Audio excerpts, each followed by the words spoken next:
Heyo guys, welcome back to another video. OP12 has been out over here in Japan for a little over a week now, and I wanted to take a look at the mono green Zoro leader here. He's been making some waves, making some splashes, and I want to take a look at some of the data over the past week, talk about him a little bit, talk about my experience playing him so far, and maybe talking a little bit of like, is he overhyped? Is he actually that good? Do we finally have another mono green leader that's actually good like BONNEY? So yeah, I just want to make a quick video, lots to talk about, but we'll keep it short and simple. So without any further ado, let's jump in and let's get started. Hey guys, real quick before we start, I wanted to give a quick shout out to the new guide on my METAFY. It's an OP11 BONNEY head start guide, essentially going over a ton of info. I worked really hard on this. Tons of hours, blood, sweat, and tears went into this thing. I give a complete overview of how OP11 kind of shook out for BONNEY in the East in Japan, specifically how the matchup with Blue Purple Luffy went. And there's a very dedicated section just for Blue Purple Luffy in this guide. If you want to see how you can learn about the matchup, learn all about Luffy, his ramp curves, everything he wants to do, everything that will be bad for us as the BONNEY player, and then how to beat him as BONNEY using Zoro or without Zoro as well. I try and give you as many options as possible to play to your outs no matter what kind of build you're playing, and I am going to be updating it as the meta progresses with all of the new starter deck cards and more detailed matchups for all of the leaders that also got new starter decks. So with all that being said, I just want to give a quick shout out. Please consider checking it out. This one is $5. I think that's completely worth the value, so I hope you do too. And yeah, I appreciate so many people have already bought it, and so many people have already said so many nice things about it, and it really means the world to me. I'm very excited about it, and I'm excited to make more stuff like this. So if it's something you're interested in, please consider checking it out. Yeah, I just want to say thank you so much to everyone who's already bought it, and back to the video. All right, let us jump in. We got the Green King here. New Zoro leader is really strong. He's awesome. I'm really enjoying playing him. Real quick, I'm sorry, this is the Japanese one, but just in case you don't know his effect, it's Dawn times 3, activate main once per turn. During this turn, if this leader battles a character, then you can set it as active, and then after that, during this turn, your leader cannot battle an original 7 cost or less character. Cannot attack a 7 cost or less, essentially just making it a little bit harder for him to like not being able to wipe out the board all in one go. If you attack into a character and restand him, if you want to attack into another character, it's going to have to be an 8 cost or higher. Very strong effect, very strong leader. Just simply strong. As the way I like to the way I've been kind of describing it to people is it's like a mono green Yamato leader that you're just like kind of slamming, you're smashing face a lot, but with some kind of intricacies and nuanced combos that you can do as well. Lots of really strong support we got a lot of really strong support in OP12 for Zoro. I'm not going to go into all that here. We're going to talk about more of like just how he's been doing in the meta, but I did want to give a quick little kind of overview of the leader there. So going into OP12, I think I'm gonna do this by kind of starting from the most recent stuff and working our way back. So if you didn't notice, or if you didn't know, yesterday at the as the time of recording this, yesterday the Hokkaido CS in Japan happened, and the finals was Green Zoro versus Red Zoro, and which is crazy. OP1 leader versus OP12 leader, they're both Zoro. It's like sometimes with these Japanese CSs, like you can't write this stuff. It's crazy. Really close game. I was rooting for Green Zoro. Unfortunately, Red Zoro took the win, but oh well, GG's to both players. That was really fun to watch. It was kind of a crazy game too. They were both low rolling, so it made it like very interesting towards the end. But here is the breakdown for the leader usage, and this is really interesting. So if you look on the right, I have everything written out. But like we got Blue Purple Luffy was the most at 21%, not surprising. But second was Zoro at 18.7%, which is pretty big. That's a large percentage of people just off rip playing a new leader like that. And then a Nell at 6.4, which was like sort of surprising, but not really, because he is actually a decent counter into Zoro and the other aggro decks that are good into Zoro. So he's like the counter pick. Still struggles into Blue Purple Luffy, obviously. And then green purple Luffy at 6.4. I think people were probably expecting a little bit more green purple, but since Zoro has a decent matchup into him, and so does Betty and Rayleigh, like it's green purple Luffy's in an interesting position. We'll have to talk about this more in a different video later on. Blue Kuzan at 5.3 and Bonnie, let's go, at 5.3. I was really happy to see this. Yeah, very interesting. Expected some blue Kuzan too. He's a very strong leader. Red, the new Rayleigh leader at 4.7%. Betty at 4.1. This was a very almost like shockingly low percentage, especially since she won that last CS of OP11. But at least in the beginning of OP12, testing has shown that Green Zoro has a very good matchup into Betty, because although Green Zoro is weak into certain aggro decks, he has like a weird reverse situation where Betty just cannot defend any of her characters that get turned sideways by Zoro, and barring Zoro just doesn't see any resting cards, or like no Tashigi's and no Mihawks maybe, and Betty high rolls. Like, it seems to be a very favorite matchup for Zoro. That could change, I don't know. But I've talked to friends that are Betty mains, and he said it was a pretty hopeless matchup, so that's very interesting to see that happen. Black Lucci at 3.5, and then Red Zoro at 3.5, and then other was 21%. So like, really cool. Right off rip, OP12's getting a very interesting breakdown. There was much less people at the Hokkaido CS. Like, the stream, if you noticed, started from top 8 instead of top 16. I don't know why. I think it's because the top 8 are the ones who get the ability to move on to like the CS finals, to try and go to nationals for Japan. So maybe they felt that only those ones should be streamed, because the top 16 actually didn't like get that right to go. So not sure. But here's the breakdown. This is the first time they've given it to us like this, like on the day of the tournament. So that was really nice. Hopefully they keep doing this, because I love seeing the data like this. And then looking at the top 8, it was 4 blue purple Luffys, 3 green Zoros, and 1 red Zoro. So like, dang. It's literally 4 Zoros, 4 different types of Zoros, or 4 Zoros, and 4 blue purple Luffy. So really interesting. Just immediately like, okay, wasn't really expecting that. I personally was expecting there to be green Zoro no matter what, for sure. My prediction, I said this on stream and stuff, was that green Zoro is going to win the first 2 CSs in a row, just like Yamato did, because he's a very simply strong leader that takes a while to adjust to, and you have to know how to face him, just like Yamato. If you don't know how to play against Yamato, it's a deck that can just destroy you and take advantage of you, right? That being said, Zoro is really strong. It doesn't just come down to like knowing how to play against him. He has a lot of ways to kind of like just take control of the game and win on his own, and he has a fairly decent matchup into blue purple Luffy, so I think that's one of the reasons that he was able to succeed so much in this tournament. But to go over the first place list here, this was the red Zoro that won. We're not going to focus on this one, but congrats to them, GG's. And I like the one of the Frankie tech here for like the people using events and stuff.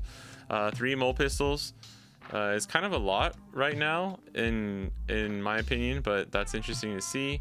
And the rest is pretty standard, but they are running Kureha, which is like not always standard, and the Duck Squad 2K.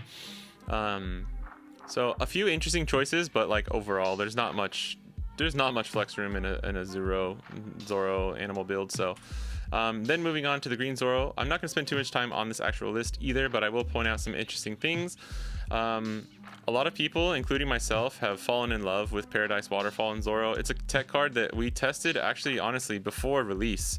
A lot of us who are like the proxy warriors like myself, this was a card that we kind of like had on our radar from the beginning, but it actually like it didn't get played much in the first actual couple days of testing. And then just once people realized how good this card is paired with ACOS Mihawk, it became like an instant, at least like 2 of in most decks. Some people run 3. This Giga Chad's running 4. Yeah, one interesting thing to note here is they're running the Smoker, 2 of the 5-cost Smoker, no Hodies, and they're running 4 restand events and 2 of the Dead Man's Game, the like Hody Jones resting event. There's I think the main, like, a lot of these cards are kind of like settled on. The main thing that people are like really trying to figure out is like, is Hody necessary? Is 9-cost Zoro necessary? 5-cost Smoker is good. No one's debating that. It's just like, do you have room to play it? And then what do you run for the ratios for events? That's kind of like the main like tweaking spots of the deck. And this one also only runs 11 2Ks, which is on the lower side. A lot of people started running like 12, 13, 14 2Ks. Just to kind of deal with blue purple Luffy and just to make sure that you have the counter to handle like surprise lethals from stuff like green purple Luffy as well. But when you're running 4 Paradise Waterfalls, you know, realistically 6 of these events here have counter power to them, so as long as you're leaving a Dawn up, and this is another thing that Smoker helps with, and he has the 4 blockers in Koshiro. You might notice there's no Kuina. A lot of people have been taking Kuina out. I've tested her at 0 or like 3 copies, and I don't think it's 100% necessary card. It's more of like just depends on the meta. There's not a lot of teach or anything right now in the meta as well, so I don't think she's as necessary. This is a cool list. I really like this. Congrats to them.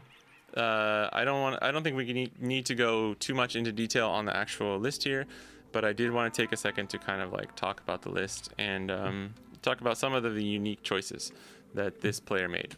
All right, moving on. So that was the CS, right? And now we're kind of going back a little bit. These are the first 2 days of OP12 legal flagship data that we have from OP Hirata. Thank you, OP Hirata. Make sure you follow them on Twitter.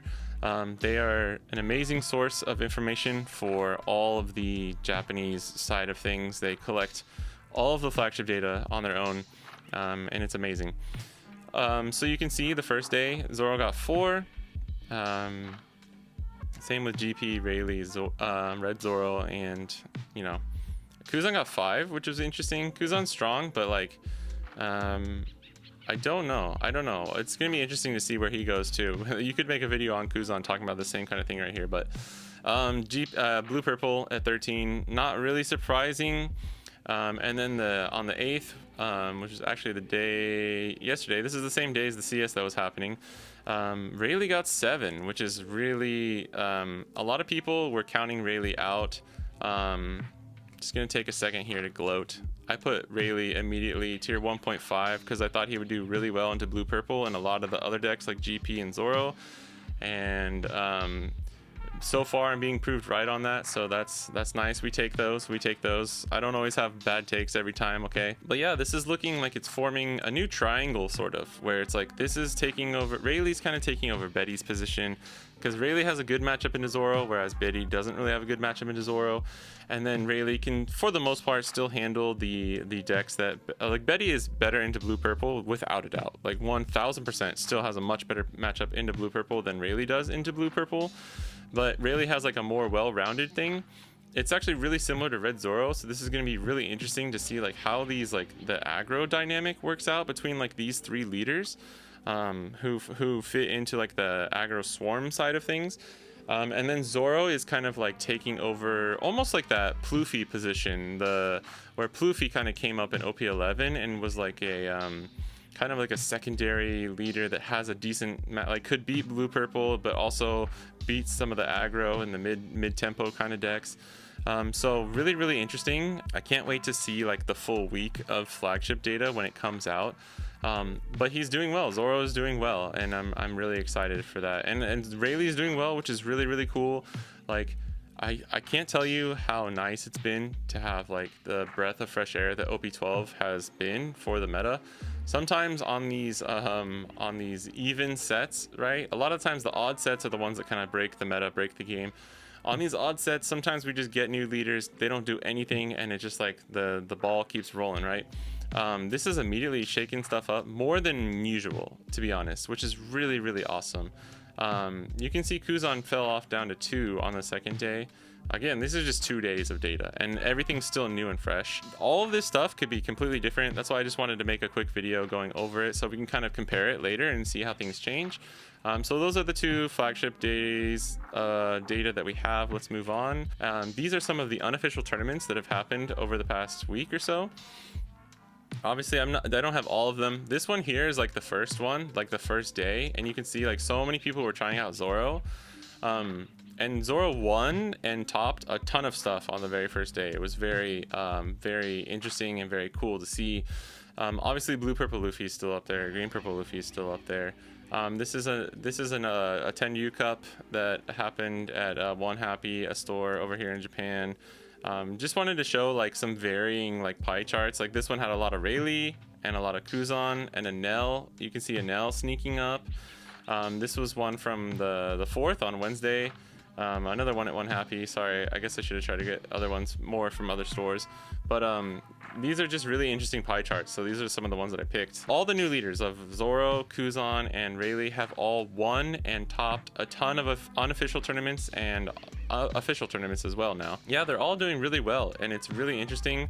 One thing to note is that like a lot of people are on Zoro, but he's not winning like at a high percentage of like I'm not sure what his exact like win rate would be, but he is I don't think it's as bad as Shanks, where like so many people were playing Shanks but he just really wasn't winning as much as you'd think based on his like usage. But a lot of it is like the usage rate of Zoro, not exactly like if you want to look at Rayleigh, less people are playing Rayleigh and winning with Rayleigh, so like he probably has an overall higher win percentage. Same with Kuzan potentially. But I get it. Zoro's really fun. He's really cool. It feels good to play like an aggressive green leader that can actually go toe-to-toe with all of the other leaders in the meta at the time. And speaking of which, I went to a 5-on-5 this past weekend. It was more of a casual one. Like, I'm not going to try and sit here and tell you this was like a really like super sweaty, high-stakes 5-on-5. But I took Zoro.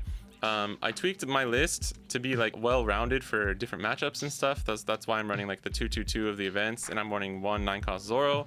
9-cost Zoro did win me my second blue purple Luffy matchup though. But yeah, I hit a mirror in the first round. I won the dice roll and I got to go first, and that's huge in the mirror. We both could not find Tashigi's to save our life. It was hilarious. And I kind of just like squeaked it out in the end. Hody Jones kind of did. I think I would have won either way, but like Hody like cemented the win for me, which was nice. And then I played 3 blue purple Luffys in a row. Yay. It's a 5-on-5. I have a 1 in 5 chance of hitting a blue purple Luffy out of any team, and I hit 3 in a row. Like I should do the odds on that because it's pretty hilarious. I won the first one. The second one, I literally mulliganed into 3 Cavendishes, 1 5-cost BONNEY, and a Paradise Waterfall, and didn't draw a 2K for like 3 turns. I'm running 14 2Ks in this list. It was an insane low roll, and my opponent went first and triple ramped into leader effect. So yes, you can see how that one went. And then the exact opposite happened in my third purple Luffy, blue purple Luffy matchup, where my opponent saw 0 ramp, and I saw a decent enough curve where like they couldn't do much of anything towards the end of the game, and I pressured them down and won. And then so our team was doing well. We made it to the top cut. I beat the red Nika Luffy, the starter deck 21. But unfortunately, my other teammates kind of got some bad matchings where 3 of us ended up losing. So me and one other player are the only ones that won. So we lost 2-3, and we're out of the tournament.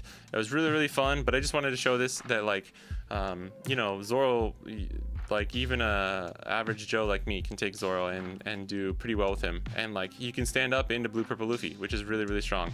I don't think the blue purple Luffy matchup is favored for Zoro by any means. It's close to 50-50. I think it kind of depends on the list and the player, but I would not be able to say in full confidence that it is favored for Zoro. I just don't think that's true. So, how do you think the OP12 meta will shake out? Are you interested? Are you keeping track? Are you watching things as they develop over here in Japan? Or are you just super excited about OP11 and the new starter decks in the West? I'm also very eager to see how that's going and can't wait to cook with all of the new starter decks. They'll be coming out for us at the end of June over here in Japan. But yeah, that's it. Thank you for watching. I really, really appreciate it. Again, please check out the OP11 BONNEY guide on METAFY if you are interested. I will be updating it all throughout OP11 with new data, new info for all the starter decks and starter deck cards. And thank you to everyone for all the support recently. I'm feeling extremely grateful for everyone who's just been showing me nothing but kindness, and want to keep doing my best to keep improving, grow this channel, And you can also catch me streaming over on YouTube and Twitch 2 to 3 times a week at Fidelio TCG on Twitter as well. And we have a Discord, so check that out all in the description below. But thanks for watching, and I'll catch you guys in the next one. Peace.